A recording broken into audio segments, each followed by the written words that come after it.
Good evening students, আজকে অনেকদিন পরে আমরা উপস্থিত হয়েছি। আমরা আজকে বৃত্তের অঙ্ক করছি। বৃত্তের কয়েকটা অঙ্ক আমরা বুঝবো। ক্লাস 9 এর পরিমিতির বৃত্তের অঙ্ক। 3 নম্বর অঙ্ক, 231 পৃষ্ঠা 3 নম্বর অঙ্ক। আমি অঙ্কটা অলরেডি একবার করেছি, আবার বোঝাচ্ছি। বলেছে একটি ট্রেনের চাকার ব্যাসার্ধ 0.35 মিটার।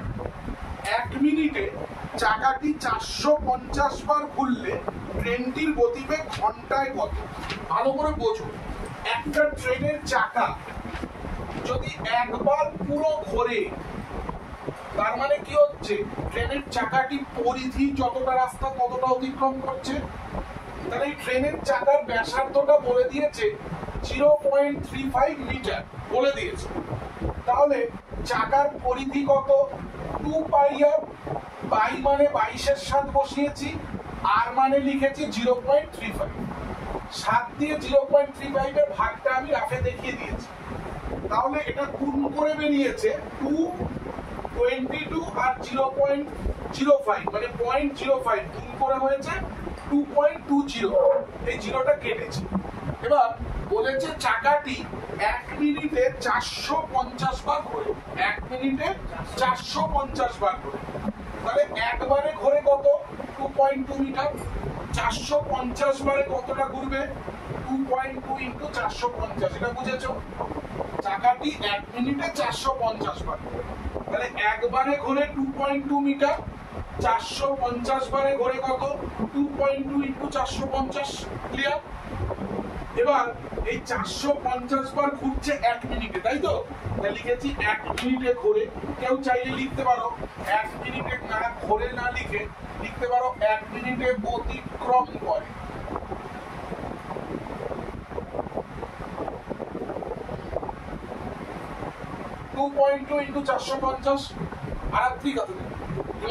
বুঝতে পেরেছো? 1 মিনিটে অতিক্রম করে 2.2 ইন্টু 450। সুতরাং 60 মিনিটে, 1 ঘন্টা মানে 60 মিনিটে কতটা অতিক্রম করবে? ইন্টু 60 লিখেছি। অঙ্কটা কিলোমিটারে জানতে চেয়েছে। মিটার থেকে কিলোমিটারে যেতে গেলে কত দিয়ে ভাগ করতে হয়? ছোটবেলায় আমরা কিলো হেক্টর পড়েছিলাম না? কিলো হেক্টর, ডেকা, মিটার, ডেসি, সেন্টি, মিলি। তাহলে মিটার থেকে কিলোমিটারে যেতে গেলে 1000 দিয়ে ভাগ করতে হয়। এখানে 1000 লিখলাম, এখানে হয়ে গেল কিলোমিটার। এই শূন্য এই শূন্য কেটে দিলাম, এই শূন্য এই শূন্য কেটে দিলাম। 5 দিয়ে কাটছি, 5 2 করে 10, 5 9 45, 2 1 কে 2, 3 2 করে 6। তাহলে এটা গুণ করছি, 22, তার সঙ্গে 9 গুণ করো, 9 2 করে 18, তার সাথে 3 গুণ করো।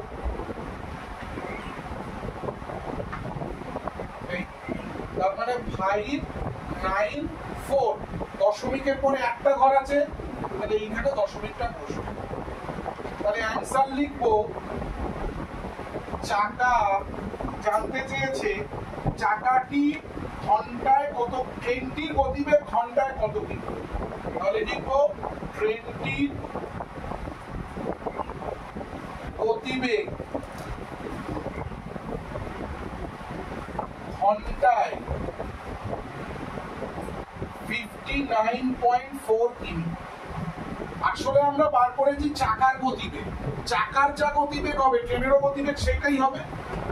চাকার যেটা গতিবেগ হবে সেটাই ট্রেনের গতিবেগ হবে। ক্লিয়ার? এবারে আমরা চলে যাব 4 নম্বর অঙ্ক। সবাই সামনে বই রাখবে।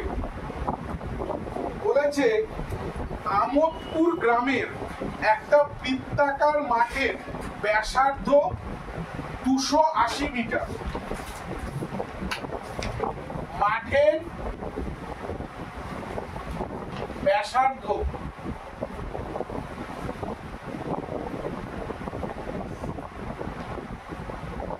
280 মিটার। ব্যাসার্ধকে আমরা আর দিয়ে প্রকাশ করি। পরের লাইন, চৈতালি প্রতি ঘন্টায় 5.5 কিলোমিটার বেগে মাঠটা পরিক্রমা করতে চায়। আচ্ছা হিমাদ্রিকা, মাঠটা একবার ঘোরা মানে মাঠের কি অতিক্রম করা? পরিসীমা বা পরিধি, তাই তো? মানে সুতরাং বিদিশা বুঝতে পারছিস? সুতরাং মাঠের পরিধি তমেকা, ও তমেকা তোমার জন্য লিখছি 2 পাই আর, ঠিক আছে? তার মানে 2 লিখলাম, পাই মানে 22/7, আর মানে 280 মিটার। কোন করেছো তুমি? 280 মিটার। 7 দিয়ে এটাকে কাটছি, 4 7 28 শূন্য, এই গুণটা করে দিচ্ছি, 4 22 88, 88 উপরে 176। গুণ মুখে মুখে করার দরকার নেই, তোমরা করে নেবে। 22 দিয়ে 4 কে গুণ করে নেবে, যা বেরোবে তার সাথে 2 গুণ করবে, শূন্য বসিয়ে দেবে। গুণ কি বোঝাতে হবে কিভাবে বলো? এবার অঙ্কটা আরেকবার বলছি। চৈতালি প্রতি ঘন্টায় 5.5 কিলোমিটার বেগে মাঠটা পরিক্রমা করতে চায়। তাহলে মাঠটা একবার পরিক্রমা করতে চৈতালি কতক্ষণ সময় লাগবে? তাহলে চৈতালি 5.5 কিলোমিটার অতিক্রম করে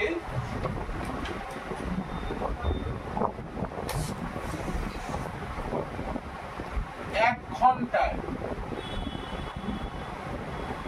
আমি 1 ঘন্টাটাকে লিখছি বা 60 মিনিট।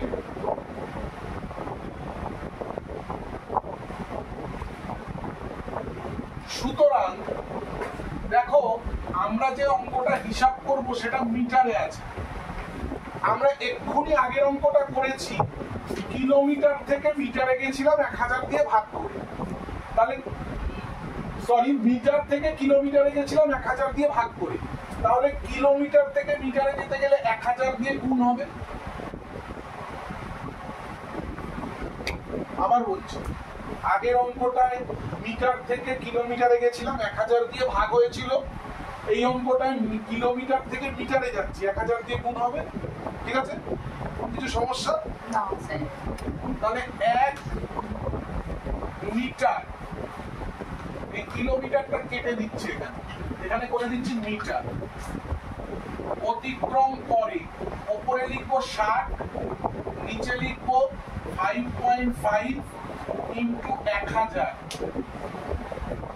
মিনিট।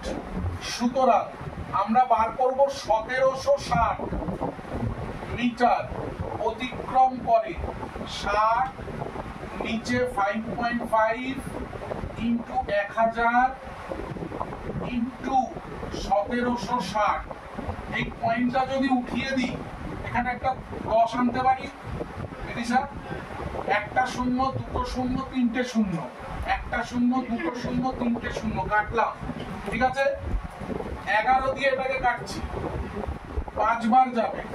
এটাকে 11 দিয়ে কাটলে 11 কে 11, 6 66, 6 11 66। আর তো যাবে না, আর যাবে না স্যার। তাহলে 6 16 96 বাই 5 মিনিট। 96 বাই 5 মিনিট মানে আমরা কেউ বুঝবো না, ভাগ করতে হবে। ভাগ করছে, 5 কে 5, 4 46, 5 9 45, 1। তাহলে 19 পূর্ণ 1/5 মিনিট, এর মানেও আমরা বুঝবো না। 19 পূর্ণ 1/5 মিনিট মানেও আমরা বুঝবো না। কি করব? 19 মিনিট আর 1/5টাকে 60 দিয়ে যদি গুণ করি, মিনিট থেকে কিসে যায়? কেটে দাও, কোনটা কেটে দাও। মিনিট থেকে যদি আমরা সেকেন্ডে যাই, তাহলে 60 দিয়ে গুণ হবে।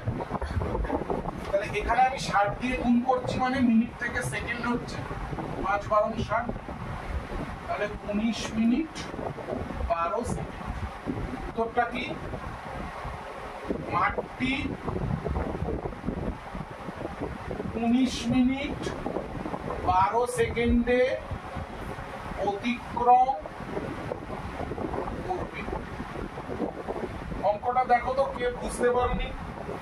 দেখো তো অঙ্কটা কে বোঝুনি? আমরা করব 8 নম্বর অঙ্কটা। আচ্ছা 6-7 আগের দিন বুঝিয়েছিলাম, কারোর সমস্যা আছে বুঝতে? 6 আর 7 প্রয়োজনে আমি আবার বোঝাবো পরে। 8-এর অঙ্কটা দেখতে একটু বড় হলেও 8-এর অঙ্কটা খুব সোজা। বলেছে একটা বৃত্তাকার ট্রাক, ট্রাক মানে হচ্ছে যে ট্রাকে সবাই দৌড়ায়, এই যে বিভিন্ন গোল গোল করা থাকে না মাঠে, সবাই দৌড়ায় এরকম গোল গোল করা থাকে, এখান দিয়ে একজন দৌড়াচ্ছে, এখান দিয়ে একজন দৌড়াচ্ছে, এখান দিয়ে একজন দৌড়াচ্ছে, মাঠে গোল করা থাকে না, সাদা কালের চুন দিয়ে স্কুলে স্পোর্টস হয়, লম্বা থাকে গোলও থাকে, ওগুলোকে ট্রাক বলে। বলেছে একটা বৃত্তাকার ট্রাকের ব্যাস হচ্ছে 28 মিটার।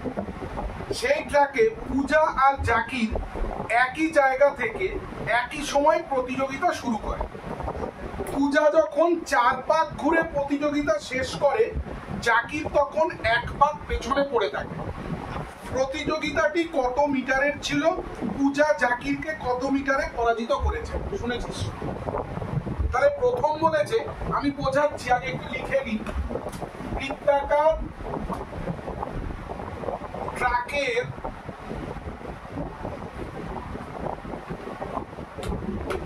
ব্যাসার্ধ, বিদিশা অঙ্কটাতে ব্যাস বলেছে 28 মিটার, তাহলে ব্যাসার্ধ কত হবে? ব্যাস থেকে ব্যাসার্ধ যেতে গেলে কি করতে হয়? 2 দিয়ে ভাগ করতে হয়। তাহলে ব্যাসার্ধ লিখবো কি? 28/2 সমান সমান 14 মিটার। হয়ে গেল? এবার লিখে দাও আর এখানে। এবার ট্রাকটা একবার কেউ দৌড়ে আসা মানে কি? পরিধি। এখান থেকে একজন দৌড়ানো শুরু করলো, দৌড়াচ্ছে, এ পুরো দৌড়ে এখানে এসে একবার পৌঁছালো, তার মানে কি? ট্রাকটার পরিধি অতিক্রম করলো, তাই তো? তাহলে সুতরাং বৃত্তাকার ট্রাকের পরিধি, আমি তোমাদের বোঝার জন্য ব্র্যাকেটে লিখলাম 1 পাকে ঘোরে বা 1 পাকে দৌড়ায়।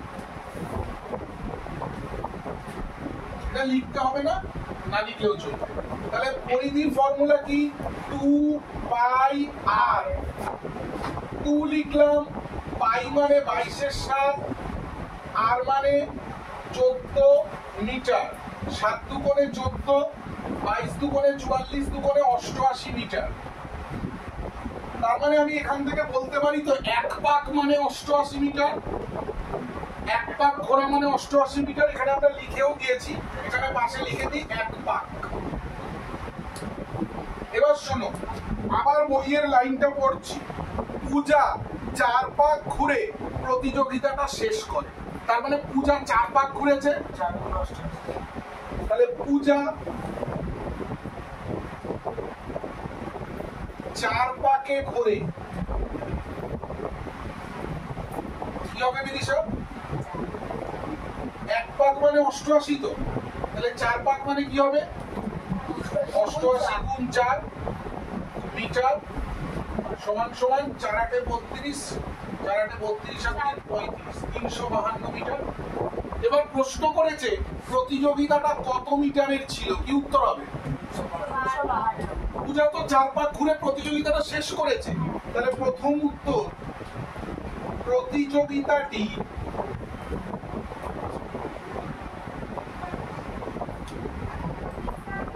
352 মিটারের ছিল। প্রথম উত্তর হয়ে গেল। পরের উত্তর জানতে চেয়েছে পূজা জাকিরকে কত মিটারে পরাজিত করেছে। বলেছিল বইতে পূজা জাকিরকে 1 পাকে হারিয়েছে। পূজা যখন 4 পাক শেষ করেছে, জাকির তখন 3 পাক শেষ করেছে, তাহলে পূজা জাকিরকে 1 পাকে হারিয়েছে। তাহলে লিখি পূজা, বিদিশা বল, জাকিরকে পরাজিত করে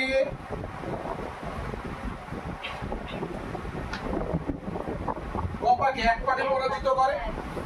1 পাকে, 1 পাক মানে কত? এই যে 1 পাক মানে 88 মিটার, তাহলে 88 মিটার। বোঝা গেছে? সবাই এই অঙ্কটা ডবল স্টার দেবে, অঙ্কটা খুব ইম্পর্টেন্ট অঙ্ক। এবার 9 নম্বর অঙ্কটা কোথায় করি? এখানে করি, দেখি এখানে হয় কিনা। এখানে 9 নম্বর অঙ্কটা। আচ্ছা, এই অঙ্কটায় একটু বোঝার ব্যাপার আছে, আমি আগে পড়ছি। আমাদের পাড়ার একটা পাতকুয়ার পরিধি 440 সেন্টিমিটার। পাতকুয়ার চারিদিকে সমান চওড়া একটি পাথরের পাড় আছে। তাহলে বেদ সমেত পাতকুয়ার পরিধি 616 সেন্টিমিটার। পাথরের পাড়টি কত চওড়া? আমি এখানে ছবিটা আঁকছি। ধরো এইটা কুয়ার গোলটা, এটা হচ্ছে কুয়ার গোলটা, আর এর চারিদিকে সিমেন্টের পাড় দেওয়া হয়েছে।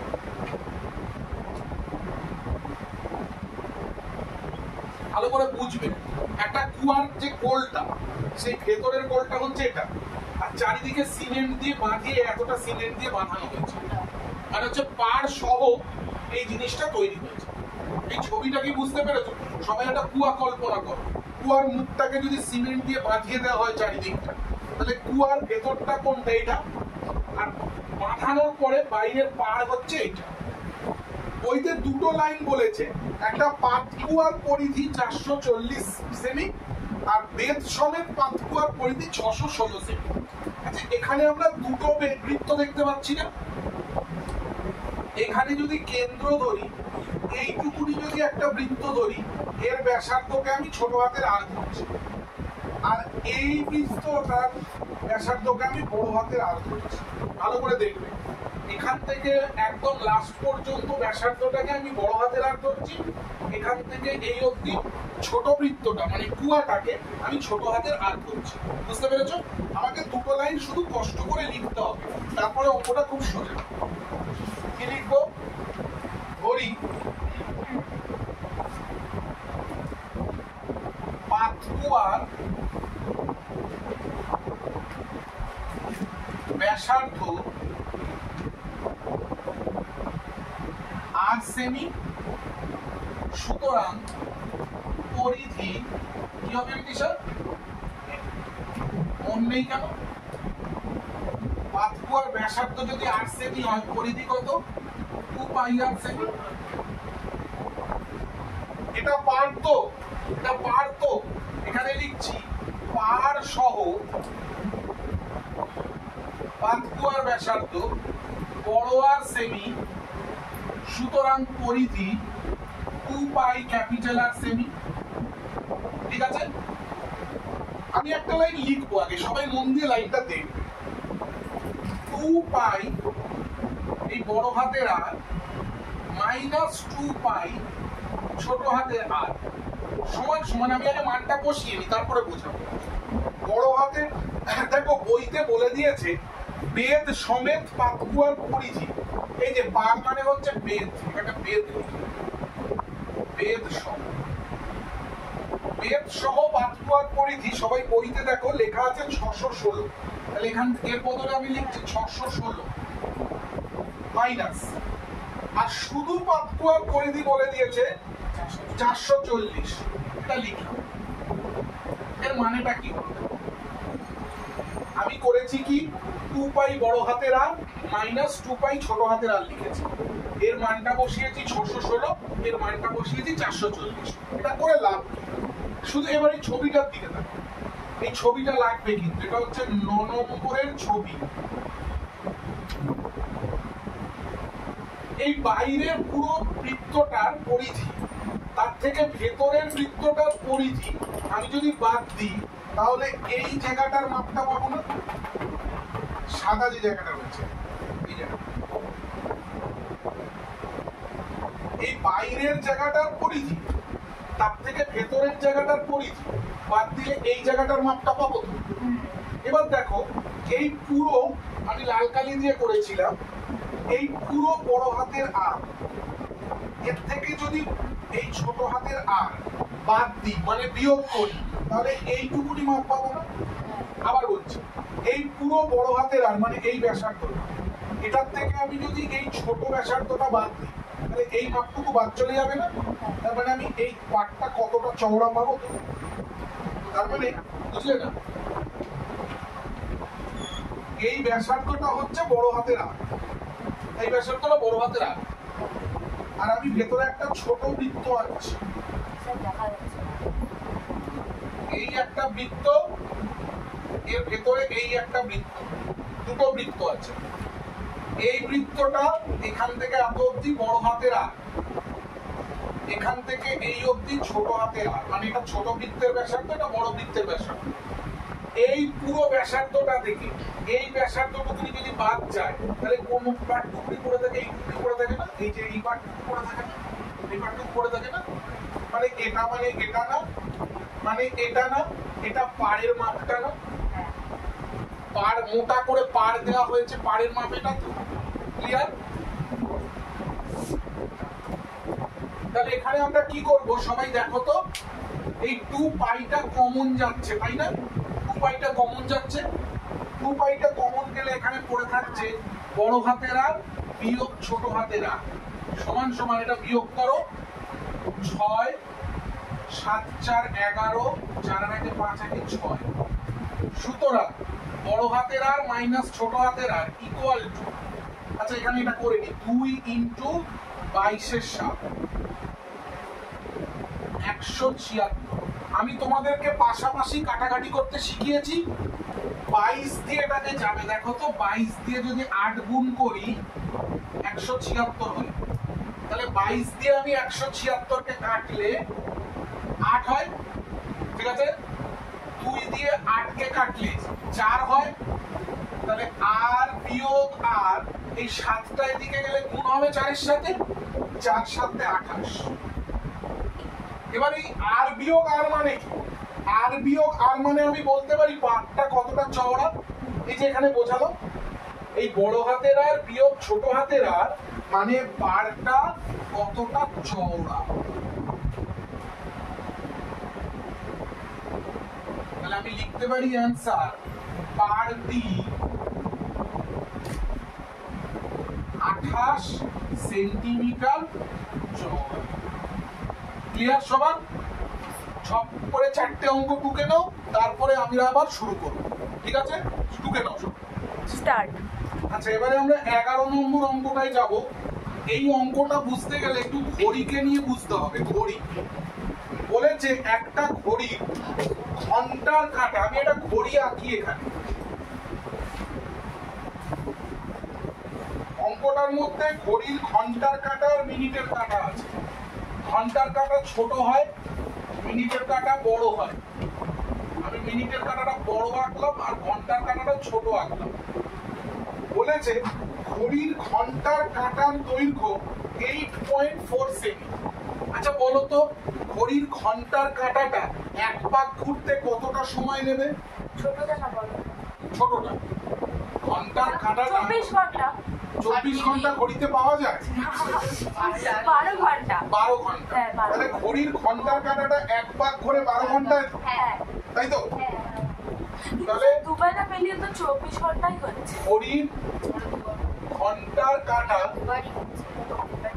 এখানে লিখি ঘন্টার কাঁটা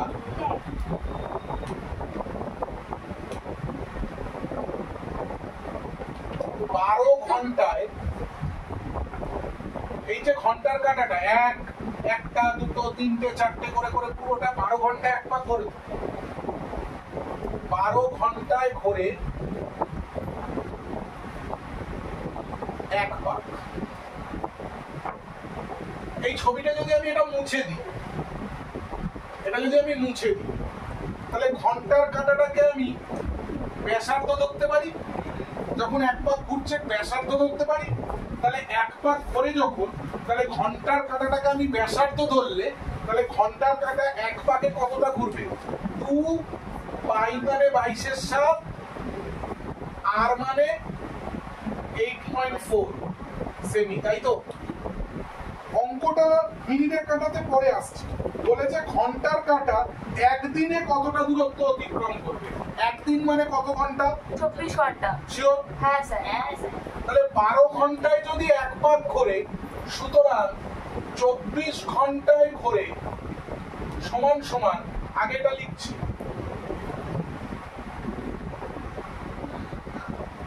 আমি অনেক সহজে বোঝানোর চেষ্টা করছি, 12 থেকে 24 2 গুণ হচ্ছে তো, 12 থেকে 24 মানে কত গুণ হচ্ছে? 2 গুণ হচ্ছে তো। হ্যাঁ। তাহলে 12 ঘন্টায় যদি এটা ঘোরে 24 ঘন্টায় কত ঘুরবে? ইনটু 2 করলে হয়ে যাবে তো। বোঝা গেছে? বোঝা যায়নি? 1 ঘন্টা 12 ঘন্টায় যে যতটা যাবে 24 ঘন্টায় কতটা ঘুরবে? 2 দিয়ে গুণ করবো তো। হ্যাঁ। কারণ এই 12 থেকে 24 যেতে গেলে 2 দিয়ে গুণ হচ্ছে তো।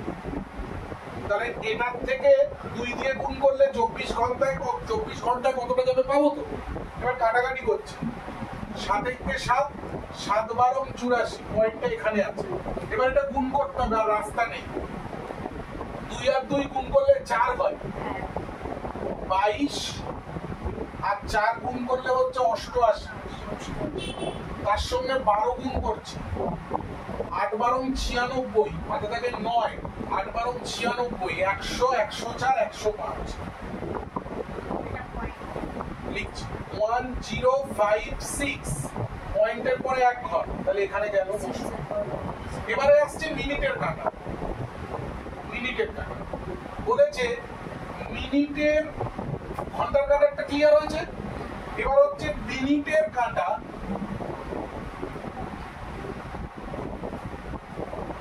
দৈর্ঘ্য, বইতে বলে দিয়েছে মিনিটের কাঁটার দৈর্ঘ্য হচ্ছে 14 সেন্টিমিটার। বিদিশা বল, মিনিটের কাঁটাটা 1 পাক ঘুরতে কত ঘন্টা সময় নিচ্ছে?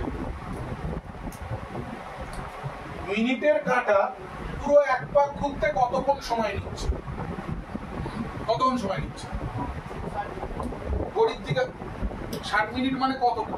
1 ঘন্টা। 1 ঘন্টা। মিনিটের কাঁটাটা এখন 10-এর দিকে আছে এই ঘড়িতে। 7টা বাজতে 10 মিনিট বাকি, 10-এর জায়গায় আছে। আবার 8টা বাজতে 10 হবে, যখন আবার 10-এর জায়গায় আসবে। তাহলে মিনিটের কাঁটাটা 1 ঘন্টা লাগছে পুরো 1 পাক ঘুরতে, তাই তো? তাহলে মিনিটের কাঁটা 1 ঘন্টায় ঘোরে 1 পাক। এবার আমি ঘন্টার কাঁটাটা মুছে দিচ্ছি। যদি মিনিটের কাঁটাটাকে আমি ব্যাসার্ধ ধরি, তাহলে এটা 1 পাক ঘোরা মানে কি? ঘড়ির পরিধি বেরোচ্ছে। 1 পাক ঘোরা মানে এটাকে ব্যাসার্ধ ধরে যদি অঙ্কটা করি, তাহলে এটাকে ব্যাসার্ধ ধরলে 1 পাক ঘোরা মানে পরিধি বেরোবে। কি লিখবো? পরিধির ফর্মুলা কি? 2 পাই মানে 22-এর 7, আর মানে এখানে 14 সেমি। 7 দুগুণে 14, তাহলে 22 দুগুণে 44 দুগুণে 88 সেমি। আমাকে জানতে চেয়েছে এই মিনিটের কাঁটাটা একদিনে কতটা ঘুরবে। একদিন মানে কত ঘন্টা? 24 1 ঘন্টা। ঘন্টায় ঘোরে 88 সেমি। সুতরাং 24 ঘন্টায় ঘোরে 88 গুণ 24 সেমি। 24 আর 88 গুণ করো, 4 8 32, সাথে থেকে 3, 4 8 32, 3 35। তোমরা উত্তরটা একটু দেখো। 8 দুগুণে 16, 8 দুগুণে 16 একটা 17, 2 6 5 11, 7 আর 1 8 3 11, 8 আর 1 1 আর 1 2, 2 1 1 2 সেকেন্ড। তাহলে অ্যানসার হ্যাঁ স্যার, ঠিক আছে। এই দুটোই দেখে নাও। এটা মিনিটের কাঁটা, এটা ঘন্টার কাঁটা। তাহলে প্রথমে ঘন্টার কাঁটা স্যার, একদিনে অতিক্রম করে 105.6 সেমি। মিনিটের কাঁটা একদিনে অতিক্রম করে 2112 সেমি। ঠিক আছে, আমি ঘন্টা মিনিট দিয়ে আরেকটা অঙ্ক করে নেব। সেটা হচ্ছে, সবাই 19-এর রোমানোরপ 1-এর অঙ্কটা দেখো। 19-এর রোমানোরপ 1 সবাই দেখবে। 19-এর রোমানোরপ 1 কি বলেছে? একটি ঘড়ির ঘন্টার কাঁটা আর মিনিটের কাঁটার গতিবেগের অনুপাত কত? একটি ঘড়ির ঘন্টার কাঁটা ও মিনিটের কাঁটার গতিবেগের অনুপাত কত? আচ্ছা, ঘন্টার কাঁটা 1 পাক ঘোরে কত ঘটে? ঘন্টার কাঁটা 12 ঘন্টা। এখানে লিখছি ঘন্টার কাঁটা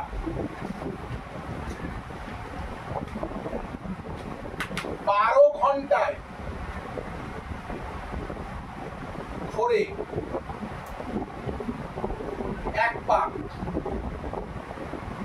সুতরাং 1 ঘন্টায় ঘোরে ঐকিক নিয়ম 1/12 পাক, তাই তো?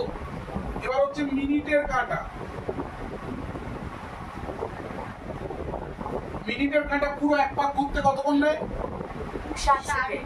60 সেকেন্ড না, 60 মিনিট মানে 1 ঘন্টা। তাহলে মিনিটের কাঁটা 1 ঘন্টায় ঘোরে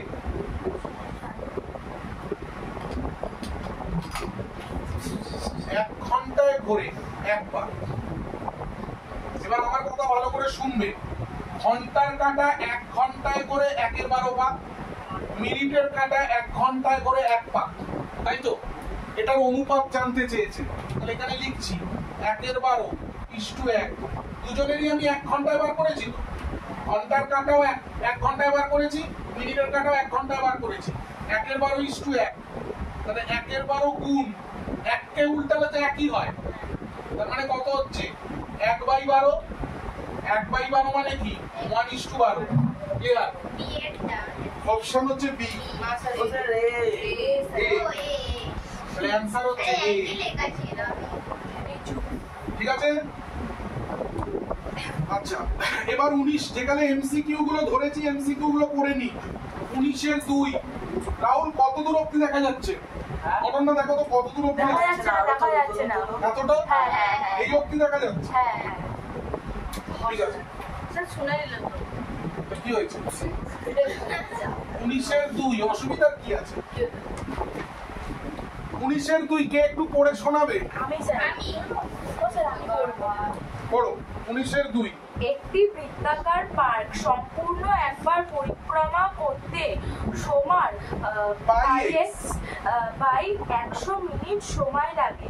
পার্কটি সোজাসুজি ব্যাস বরাবর অতিক্রম করতে সময় লাগবে। আচ্ছা, পার্কটি পুরো পরিক্রমণ করা মানে কি? পরিক্রমণ করা পরিসীমা। তাহলে এটা এমসিকিউ, আমাকে লিখতে হবে না। বৃত্তের পরিসীমা মানে কি? 2πr, তাই তো? তাহলে ভালো করে বুঝবে, 2πr। অঙ্কটায় মিটার সেন্টিমিটার কিছু আছে নেই, তাই তো? একক লিখি। মিনিট আছে। একক যেতে সময় লাগে কত লাগে বলেছে? পুরো এক পাক। পুরো এক পাক যেতে সময় লাগে বলেছে πx/100 মিনিট। ঐকিক নিয়মে করছি, সুতরাং 1 একক যেতে সময় লাগে πx/100। এটা নিচে আসে তো? ঐকিক নিয়মে এই জিনিসটা নিচে আসে তো? নিচে লিখলাম 2πr। জানতে চেয়েছে সোজাসুজি ব্যাস বরাবর। ব্যাস মানে কত? ব্যাসার্ধ কত? ব্যাসার্ধ মানে বৃত্তটার ব্যাসার্ধ আর তো, আর তাহলে ব্যাস কত? 2r। ক্লিয়ার তো? ব্যাসার্ধ মানে হাফ তো, কেন্দ্র থেকে হাফ। আর তাহলে ব্যাস মানে পুরোটা 2r, তাই তো? তাহলে এখানে লিখবো 2r। একক যেতে সময় লাগে, আগে এটা লিখছি πx/100 into 2πr into 2r। জিনিসটা কষ্ট হচ্ছে দেখতে, কাটাকাটিটা দেখ। এখান থেকে পাই কাটলাম, আর কাটলাম, 2 কাটলাম, পড়ে থাকলো কি? x/100। বুঝেছো? কত নম্বর? বি। এবার আমরা বুঝবো 19 এর 3। না বুঝলে বলবে।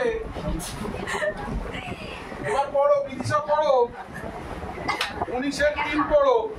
আমি একটু পেন বার করি, তাড়াতাড়ি 19 এর 3 পড়ো। বিদিশা পড়বে, তারপরে একটা তুমি পড়বে। হ্যাঁ, আবার আমি বলবো স্যার। বলো। একটি বৃত্ত একটি বর্গক্ষেত্রে অন্তর্লিখিত। থেমে যাও, ভালো করে বোঝো। একটি বৃত্ত একটি বর্গক্ষেত্রে অন্তর্লিখিত। অন্তর্লিখিত মানে কি? ভেতরে। তাহলে এই একটা বর্গ এই একটা বর্গক্ষেত্র, এর মধ্যে বৃত্তটা আছে। ওতে একদমই করতে আইনা থেকে হ্যাঁ যে ঢাকাই না ভালো করে ছবিটা দেখো, বুঝেছো কিনা? একটা বৃত্ত, একটা বর্গক্ষেত্র অন্তর্লিখিত। বলো বিদিশা, পরের লাইনটা বলো। বর্গক্ষেত্রের বাহু স্টার্ট। আচ্ছা, কি জানতে চেয়েছে বলো বিদিশা? বর্গক্ষেত্রের বাহুর দৈর্ঘ্য 10 সেমি। আচ্ছা, বর্গক্ষেত্রের বাহু কোনটা? এইটা 10 সেমি। হ্যাঁ কালি এটা 10 সেমি। কেউ হাসবে না, চুপ কি জানতে চেয়েছে বলো? এই চুপ। বলো কি জানতে চেয়েছে? বৃত্তের কি জানতে চেয়েছে? ব্যাসের দৈর্ঘ্য। সবাই ছবিটা দেখো তো, আবার বলছি, বৃত্তটি বর্গক্ষেত্রে অন্তর্লিখিত।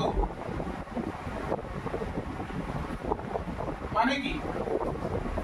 বৃত্তটি অন্তর্লিখিত মানে কি? বৃত্তটি ভেতরে আছে, বর্গক্ষেত্রটা বাইরে আছে। বর্গক্ষেত্রের একটা বাহু 10, বৃত্তের ব্যাস কত? এই যে বর্গক্ষেত্রের একটা বাহু, এটাই না? এটা যদি 10 হয় তাহলে এটাও 10 হচ্ছে না? তাহলে বর্গক্ষেত্রের বাহু যদি 10 হয়, বৃত্তের ব্যাসও 10 হচ্ছে। এখানে এক লাইন লিখছি বোঝার জন্য। বর্গক্ষেত্রের বাহু দৈর্ঘ্য সমান সমান বৃত্তের ব্যাস। তাহলে এটা 10 হলে বৃত্তের ব্যাস কত হবে? 10। একক কি আছে? সেমি না মিটার? কত নম্বর মিলেছে? মিলেছে। আচ্ছা, 19-এ 4 বলো। হ্যাঁ বলো, তমেকা বলো। বলো। একটি বর্গক্ষেত্রের পরিলিখিত।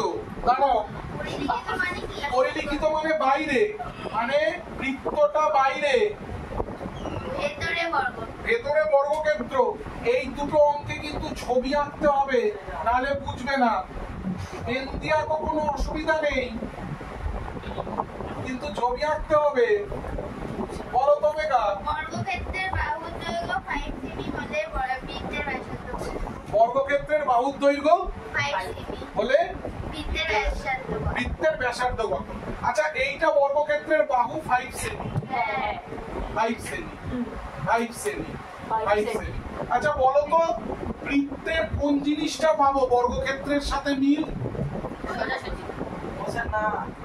কোনগুলো স্যার? এইটাকে যদি আমি জুড়ি, এটাকে যদি আমি কোনাকুনি জুড়ি,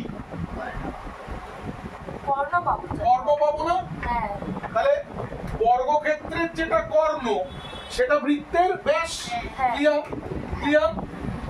তাহলে তমেকার ছবি অনুযায়ী, মানে তমেকার বক্তব্য অনুযায়ী, এবারে আগের বারে ছিল অন্তর্লিখিত, এবার লিখছি বৃত্তটি বর্গক্ষেত্রে পরিলিখিত।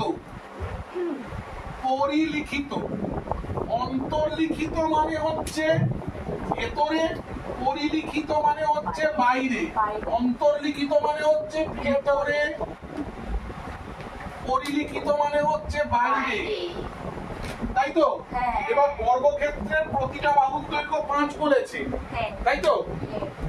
তাহলে এখানে লিখি বৃত্তের ব্যাস সমান সমান বর্গক্ষেত্রের কর্ণের দৈর্ঘ্য। বর্গক্ষেত্রের কর্ণের দৈর্ঘ্যের ফর্মুলা মনে আছে? √2 ইন্টু বাহুর দৈর্ঘ্য। √2 ইন্টু বাহুর দৈর্ঘ্য মানে হচ্ছে 5 √2 সেমি না মিটার আছে? এটাই জানতে চেয়েছো তো? বৃত্তের ব্যাস জানতে চেয়েছো তো? এটা হবে। আচ্ছা, 19-এর রোমান 5 অনন্যা কত পর্যন্ত দেখা যাচ্ছে? এতটা? হ্যাঁ স্যার দেখা যাচ্ছে। এই চুপ, আমার নাম অনন্যা। 19-এর 5টা পড়ে নাও, ছোট্ট অঙ্ক, 2 লাইনের অঙ্ক। একটি বৃত্তাকার বলয় 5 সেমি চওড়া। বৃত্তের কারোর হাতে বালা আছে? হ্যাঁ স্যার। এইটা বালা দুটা বালা আছে কারোর হাতে? আচ্ছা ঠিক আছে, একটা বালা দাও। বালাটা দাও। না আমারটা ওদের ওটা নাও দাও। শর্টটাই দেখো ক্যামেরা হোক, আমি 3টে বালাকে একসাথে নিয়েছি। এই বালাটা পুরোটা একটা ধরলাম, একটা মোটা বালা, দেখতে পাচ্ছ? এই বালাতে ভেতরে একটা গোল আছে না? হ্যাঁ বালাতে ভেতরে একটা গোল আছে, বাইরে একটা গোল আছে। হ্যাঁ। আমি একটা বালা দিয়ে বোঝাচ্ছি, কোনটা কার বালা? ওই উপরেরটা আমার এটা? হ্যাঁ দেখো এই বালাতে এই ভেতরে একটা গোল আছে না, আর বাইরে একটা গোল আছে না, এটাকে বলয় বলে। আমি আঙুল দিয়ে যদি দেখাই, এইটা যদি একটা বলয় হয়, তাহলে এই ভেতরে একটা গোল আছে, বাইরে একটা গোল আছে, দেখেছো? মানে ছবিটা এরকম, এটা ভেতরে একটা বাইরে। এই একটা বৃত্ত, এই একটা বৃত্ত, ঠিক আছে? আমি যদি বালাটাকে বসিয়ে আঁকি, দুটো বৃত্ত পাবো না? এই একটা বৃত্ত পাবো, ডিজাইন হয় আবার এই দিক দিয়ে একটা বৃত্ত পাবো না? দেখো আমি তুলে নিচ্ছি, দুটো বৃত্ত পাবো না? এটাকে বলয় বলে, বোঝা গেছে? এটাকে বলয় বলে। এবার অঙ্কটা পড়ো, কে পড়ছিলে?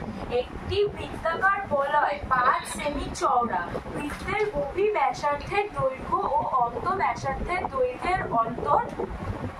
আচ্ছা চওড়া মানে এইটা না, আমরা কুয়ার অঙ্কে বুঝিয়েছিলাম, এইটা চওড়া না? এই যে এই জায়গাটা চওড়া না? এই চওড়াটা বলেছে 5 সেমি, 5 সেমি। বহির ব্যাসার্ধ, এটা বাইরের দিক তো, এটা বাইরের দিক তো। বহির ব্যাসার্ধ মানে এতটা, এখান থেকে এতটা, এটা বহির ব্যাসার্ধ। অন্তর ব্যাসার্ধ মানে এখান থেকে এতটা। তাহলে এই বহির ব্যাসার্ধ থেকে অন্তর ব্যাসার্ধ বাদ দিলে এই কতটা চওড়া পাবো তো? তাহলে আমি এখানে লিখতে পারি, এটা মুছলাম, বহির ব্যাসার্ধ বিয়োগ অন্তর ব্যাসার্ধ সমান সমান চওড়া। মানে বালাটি কতটা চওড়া, কত? 5 সেমি তো? হ্যাঁ স্যার এই বোঝা গেছে? হ্যাঁ স্যার এই বহির ব্যাসার্ধ তার থেকে অন্তর ব্যাসার্ধ যদি বিয়োগ করি, তাহলে এই কতটা চওড়া পাবো? তাহলে উত্তর 5 সেমি। বোঝা গেছে? তিনটে অঙ্কই এই। হ্যাঁ হ্যাঁ এবার তোমরা সবাই টুকে নাও, তারপরে আমরা আবার করব, ঠিক আছে? সবাই টুকে ফেলো। স্টার্ট। আচ্ছা আমরা 20 একের অঙ্কটা বুঝবো। আগের পেজে 6 নম্বর অঙ্ক আর এই পেজের 20 এক অঙ্ক, দুটো অঙ্ক সেম। যে 20 এক বুঝবে সে আগের পেজের 6 নম্বর অঙ্ক বুঝে যাবে। আমি ওই জন্য সেম অ্যাজ 6 লিখেছি। একটা অর্ধবৃত্তের পরিসীমা আমি আগের ক্লাসে বুঝিয়েছিলাম, তোমরা শোনো। এটা একটা পুরো বৃত্ত, ভালো করে বুঝবে। পুরো বৃত্তের পরিসীমা কত? 2 পাই আর, তাই তো? 2 পাই আর। এটাকে আমি অর্ধবৃত্ত করে দিচ্ছি। অর্ধবৃত্ত মানে এই হাফ হলো তো? এদিকটা মুছে দিচ্ছি, ভালো করে দেখবে। তাহলে অর্ধবৃত্তের পরিসীমা কত হবে? 2 পাই আর যদি হয়, 2 পাই আর বাই 2 হবে, তাই তো? মানে পাই আর। কিন্তু অর্ধবৃত্তে তো এই জিনিসটাও থাকছে, এটা কি বৃত্তের ব্যাস? তার মানে বৃত্তের ব্যাস কত? 2 আর। তাহলে অর্ধবৃত্তের পরিসীমা কত? পাই আর প্লাস 2 আর। এই 2 কেটে যাচ্ছে। ক্লিয়ার? ক্লিয়ার? আমি লিখছি, স্টার্ট করেছো? অর্ধবৃত্তের পরিসীমা, অর্ধবৃত্তের পরিসীমা বা পরিধি যাই হোক লিখলেই হবে, একই ব্যাপার। কত বলেছে বইতে? কত বলেছে বইতে? 36 সেমি। 36 সেন্টিমিটার। এদিকে এদিকে তাকা, পরে ঢুকবি। এদিকে তাকা। অর্ধবৃত্তের পরিসীমার ফর্মুলা কি? পাই আর প্লাস 2 আর ইকুয়াল টু 36। এখানে আমি লিখে নেবো, ধরি এই আরটা কোথা থেকে পেলাম? এই যে আরটা কোথা থেকে পেলাম? ধরি অর্ধবৃত্তের ব্যাসার্ধ, অর্ধবৃত্তের ব্যাসার্ধ সমান সমান 8 সেমি, ঠিক আছে? এবার এখান থেকে আর কমন যাচ্ছে তো, ভালো করে দেখবে। আর যদি কমন যায়, এখানে পাই পড়ে থাকছে, পাই এর মান কত? 22/7। একবারই লিখি, এই আর কমন গেলে এখানে পাই থাকছে তো, আমি পাইটা একবারে লিখছি 22/7 প্লাস 2 সমান সমান 36। এই 2 এর নিচে 1 ধরে নিলাম। সুতরাং আর 7 লসাগু। হ্যাঁ বলো। হ্যাঁ সাত সাত যদি মিলে যায় এখানে 22 বসবে, 1 দিয়ে 7কে ভাগ করলে 7 একে 7, 7 দুগুণে 14 ইকুয়াল টু 36। তাহলে আর ইনটু এই দুটো যোগ করলে হবে 36/7 সমান সমান 36। 36 36 কেটে দাও, তাহলে আর ইকুয়াল টু এই 7টা এখানে নিচে ছিল, ওখানে গেলে এখানে চলে যাবে, তাই তো? আর মানে কি ব্যাসার্ধ। অঙ্কটায় জানতে চেয়েছে ব্যাস কত। অ্যানসার অর্ধবৃত্তের ব্যাস 2r, মানে ব্যাসার্ধকে 2 দিয়ে গুণ করলে ব্যাস হয় 14 ব্যাস 14 সেমি। ঠিক আছে, ক্লিয়ার? এই অবধি থাক আমাদের অঙ্ক। যে কটা অঙ্ক করালাম প্রত্যেকটা অঙ্ক এই বৃত্ত চ্যাপ্টারের পুরো চ্যাপ্টারটা। আরেকটা অঙ্ক বোঝাবো? হ্যাঁ স্যার, আরেকটা বুঝিয়ে দাও, হয়ে যাবে জায়গা। 14 নম্বর অঙ্কটা বোঝাচ্ছি। 14 উত্তর বেরিয়েছে, 14 নম্বর অঙ্কটা বোঝাচ্ছি। দুটো বৃত্তের পরিধির অনুপাত 2:3, তাদের ব্যাসার্ধের দৈর্ঘ্যের অন্তর 2। এটার মানে বুঝতে হবে। অন্তর 2 মানে কি? দুটো ব্যাসার্ধের ডিফারেন্স হচ্ছে 2। মানে একটা ব্যাসার্ধ যদি 5 হয় আর একটা ব্যাসার্ধ 5 যোগ 2 7, একটা ব্যাসার্ধ যদি 10 হয় আর একটা ব্যাসার্ধ 12। তাহলে আমি প্রথমে লিখবো ধরি দুটি বৃত্তের ব্যাসার্ধ r সেমি ও r+2 সেমি। r+2 কেন লিখলাম? দুটো বৃত্তের ব্যাসার্ধের অন্তর, মানে দুটো বৃত্তের ব্যাসার্ধের মধ্যে ডিফারেন্স 2। একটা r ধরলাম আর একটা r+2 ধরলাম, r-2 দিয়েও করা যায়। ঠিক আছে, r+2 দিয়ে বুঝতে সুবিধা হবে। এবার বলেছে, এখানে লিখছি প্রথম বৃত্তের পরিধি বাই, কেউ বুঝতে না পারলে বলবে দ্বিতীয় বৃত্তের পরিধি সমান সমান। আগে শোনো, বলেছে দুটি বৃত্তের পরিধির অনুপাত বলেছে 2:3। তাহলে এখানে লিখছি 2:3টাকে লিখছি 2/3।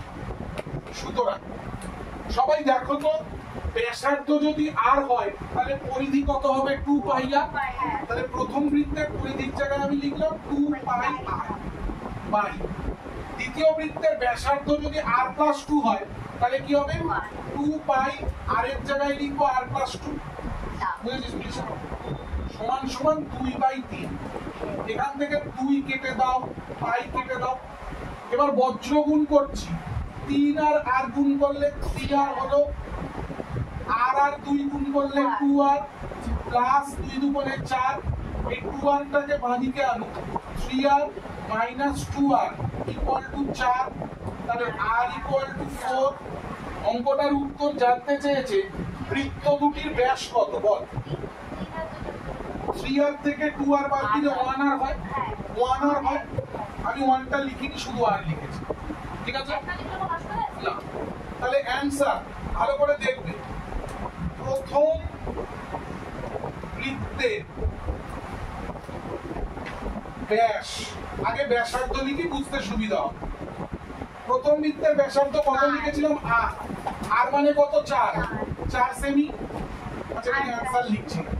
সুতরাং ব্যাস, ব্যাসার্ধকে 2 দিয়ে গুণ করলে ব্যাস হয়, তাহলে 4 দুগুণে 8 সেমি। দ্বিতীয় বৃত্তের ব্যাসার্ধ r+2 ছিল, r কত? 4, 4 যোগ 2 সমান সমান 6 সেমি। সুতরাং ব্যাস, ব্যাসার্ধ যদি 6 হয় ব্যাস কত হবে? 6 দুগুণে 12 সেমি। শেষ অ্যানসার। দুটি বৃত্তের ব্যাস সমান সমান 8 সেমি ও 12 সেমি। সবাই অঙ্কগুলো টুকে নাও এবং সবাই বাড়িতে পুরো বৃত্তের চ্যাপ্টারটা রেডি করে আসবে, ঠিক আছে? আবার পরের ক্লাসে দেখা হবে। সবাই খুব ভালো থেকো। Good night. Good night.